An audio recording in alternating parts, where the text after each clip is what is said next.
Infrastruktur tidak di Jawa saja, tidak Jawa sentris, tetapi Indonesia sentris. Untuk apa? Dengan infrastruktur itu, kami ingin ada titik-titik pertumbuhan ekonomi baru di luar Jawa. Baik berupa kawasan industri kecil, baik berupa kawasan ekonomi khusus, baik berupa kawasan ekonomi khusus pariwisata yang juga akan berimbas pada barang-barang kerajinan yang dihasilkan oleh desa. Dan juga kami ingin terus memperjuangkan kemandirian ekonomi Indonesia.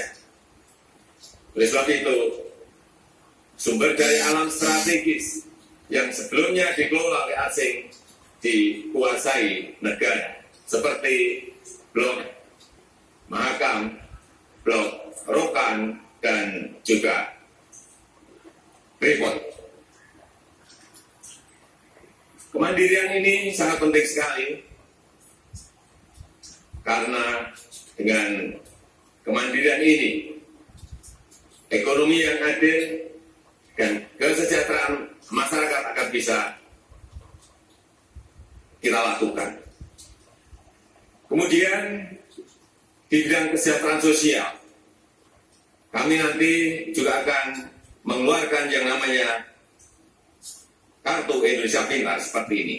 Yang kita harapkan dengan kartu ini, anak-anak dari keluarga yang tidak mampu bisa berkuliah, baik di akademi maupun di perguruan tinggi.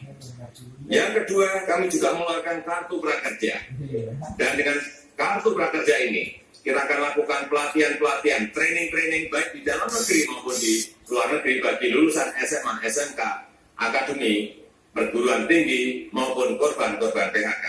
Yang terakhir, kami juga akan mengeluarkan kartu sembako murah, yang kita harapkan ibu-ibu dapat membeli sembako dengan harga yang sudah didiskon oleh pemerintah, karena ini akan kita subsidi.